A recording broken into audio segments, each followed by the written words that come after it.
In this video, we'll talk about the 1996 3D arcade beat-em-up, Sonic the Fighters. We'll cover its development, the hype surrounding it, its release, and the cancelled Saturn home version. We'll then conclude with a review of the final game. Before we begin, if you enjoy the video, please hit that like button as it helps me out a lot. Check out some of my other content, follow me on Twitter at Hill Top Terebi, and consider subscribing for weekly Sonic and Sega videos. Now let's travel back in time to 1996 and learn all about the early days of Sonic the Fighters. Development and reveal. The Mega Drive, or Genesis era, was coming to an end. The classic Sonic games had all seen their release by this point, Knuckles Chaotix had dropped on the doomed 32X add-on the previous year, and we were mere months away from the theatrical release of Independence Day.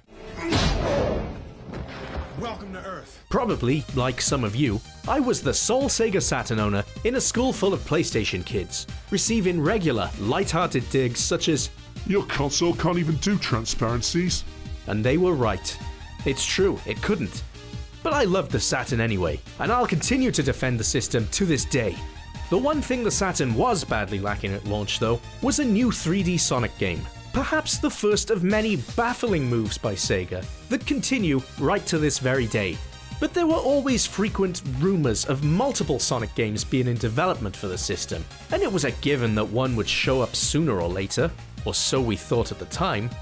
Anyway, it was February of 1996, and I was flicking through the official Sega Saturn magazine when, what was this? Korewa? It was a page dedicated to an upcoming Sonic fighting game, featuring early screenshots, and it was in 3D. I was ecstatic. We'd seen Sonic throwing punches in Sonic the Comic plenty of times before this, which I thought was cool, because when you're a kid, there's nothing cooler than punching bad guys. But in the games, the combat was always limited to jumping and spin attacks. Well, not anymore. Sonic was about to kick some ass. Exciting stuff. The article explained that Sonic the Fighters was being developed by AM2, as well as much of the original Sonic team, with Yu Suzuki, of Virtua Fighter, Afterburner, Outrun, and Space Harrier fame, amongst countless other games, being brought in as a producer. It was all exciting stuff, and sounded very promising. The article, as well as another in Computer and Video Games magazine that same month, also claimed that a Saturn version was in development with Sonic Team, and that's all I needed to hear. With the knowledge of this bad boy on the horizon, it cemented my opinion that the purchase of a Saturn instead of a PlayStation was the right one. This game would also mark Sonic's 3D gaming debut. I don't think we'd seen Sonic in 3D like this prior to these early screenshots. Anyway, knowing that this game was a way off yet, I put it to the back of my mind and went back to playing Virtua Fighter, Sega Rally, and whatever else I was playing at the time. Things went quiet on the Sonic the Fighters front for a couple of months, until I happened to be browsing the May 1996 copy of Computer and Video Games in my local Asda, a British supermarket chain. And this magazine was where we got information overload. Sonic shared the front cover of the magazine with Mario, and inside, we got a whopping 4-page Sonic the Fighters spread. Most of the character roster was revealed, including unexpected surprises in the form of Espio the Chameleon and Knack the Weasel, or Fang the Sniper, if you are Japanese. We also got these kind of mock-up renders of the stages and characters. We also got plot information, which we'll go into shortly, details on the controls, and how the squashy style of animation in the game was going to work, as well as our first look at the arcade cabinets themselves. Additionally, there was once again confirmation that a Saturn version was on the way. So, when could I play this bad boy? More importantly, when could I buy it? The limited release. In June of 1996, Sonic the Fighters saw an arcade release in Japan. There was some tie-in merch released, including a set of plush toys exclusive to UFO catcher machines, a CD soundtrack, and this promotional t-shirt, which I found listed on eBay. Presumably, this was given out or sold at a Sonic the Fighters launch event or something. It's very rare.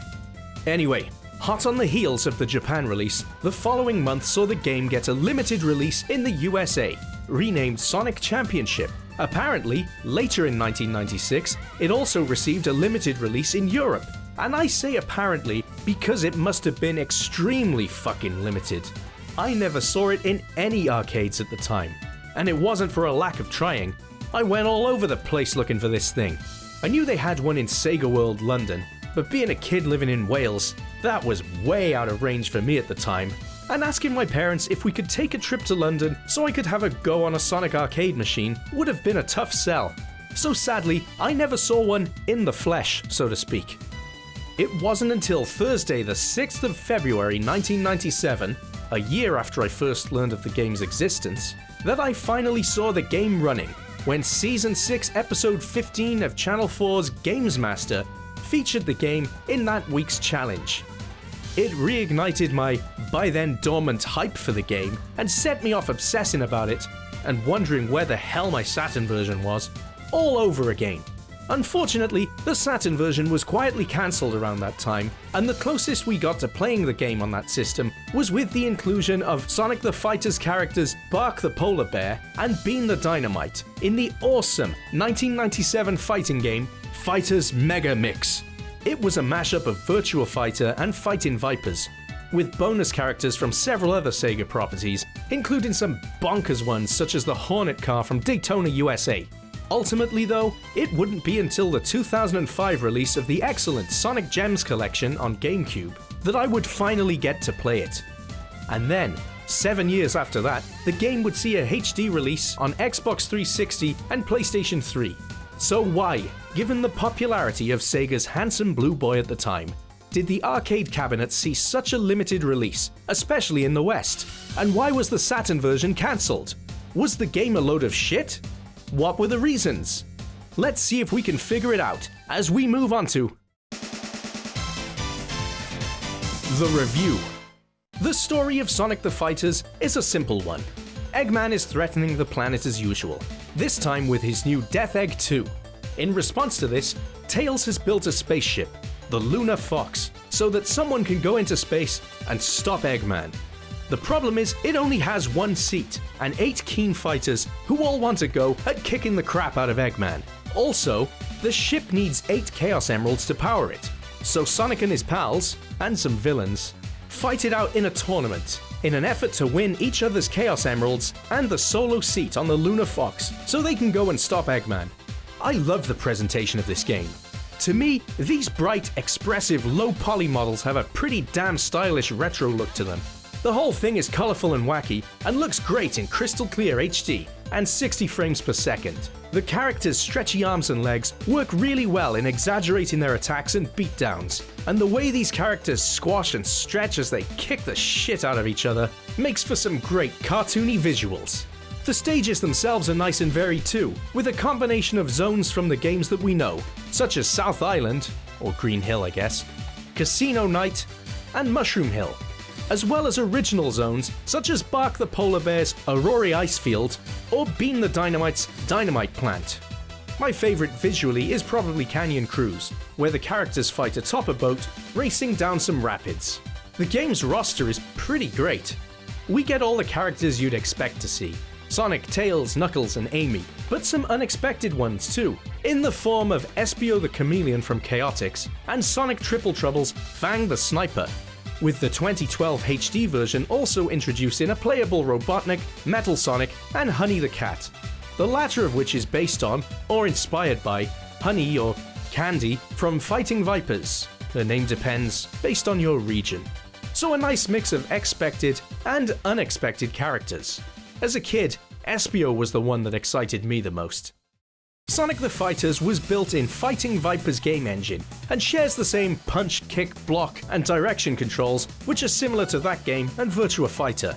The game has basic attacks, special moves, throws, combos, all the usual stuff you'd expect, as well as a dodge and mid-air recovery mechanic. The game was designed to be more simplistic than other AM2 fighters of that time, in an effort to make the game more accessible to children and women apparently. And yes, it is more simple than other fighters, but there's still a good set of moves, tactics, and combos here. Where it differs from your average fighter is with the blocking mechanic. Instead of a simple block, Each character is instead given a shield that can only be used a certain number of times before it breaks, which will leave you vulnerable to attacks. You can also spend your shield bar on a temporary power boost if you wish, allowing you to deal more damage for a short time at the cost of some of your defense allowance. When your shield is gone, you'll need to rely on timing and the dodge function to avoid attacks. Anyway, I've had a lot of fun playing the game for the purpose of this review, and I reckon a good time could be had with couch, pass-the-pad multiplayer rounds if you can find mates who'd be willing to play Sonic the Fighters with you these days, which is probably a tough sell with so many modern fighters available. Music is almost always excellent in Sonic games, and Sonic the Fighters is no exception. Every song in this game Fucking slaps. seriously, every single one. Upbeat, high-energy tracks that perfectly complement the crazy, over-the-top action happening on screen. The sound effects are great too. Cartoonish smacks and thuds are plentiful, as the characters absolutely batter each other. As you might guess, there's plenty of familiar sounds from the classic games here too, such as the jump sound effect, spin dash, and the ring sounds. In this game, your life bar is made up of rings, and every time you get hit, rings will fly out of your character. It's a cool idea, but it means you'll constantly hear that ring loss sound. It never stops. Personally, I think it would have been more effective if the characters had a normal energy bar, and then rings flew out of whichever character loses when the final blow connects. But it's a minor complaint, it's not too bad. I guess the main downside to the game is that there's not much to it overall. It's just an old arcade game. It's an excellent port, a fun little fighter, and a fascinating piece of Sonic history. But basically, all you get here is an arcade mode and a local versus mode. That's it. There's nothing to unlock, and almost every achievement can be unlocked with a single 15-minute playthrough. There are no unique endings for each character either, so there's no incentive whatsoever to beat the game with all the characters. I guess if you fulfill certain criteria as Sonic, I can't remember what it is, you get to play the final 15-second Eggman battle as Super Sonic. So there's that, but that's literally it. Overall, a fun time, a great port, let down by a lack of content. And finally, to wrap this up, let's talk about the cancelled Saturn port. Despite everything I said about a lack of content, I know 100% had Sonic the Fighters seen a Sega Saturn release. As a Sonic-obsessed kid, it would 100% have been my most played game on the system, in the same way that I put way more time into Sonic R than it possibly deserved. Obviously, the Saturn has better games than Sonic the Fighters would have been, but I'm just basing it on how big into Sonic my mates and I were, and the fact that this was a solid fighting game.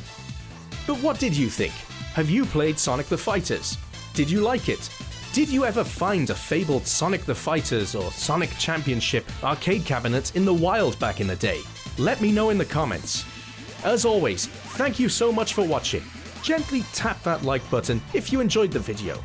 Share it out there, and please consider subscribing, if you haven't yet, for more high-quality, evergreen Sonic and Sega videos. Thanks a lot, and I'll see you next time.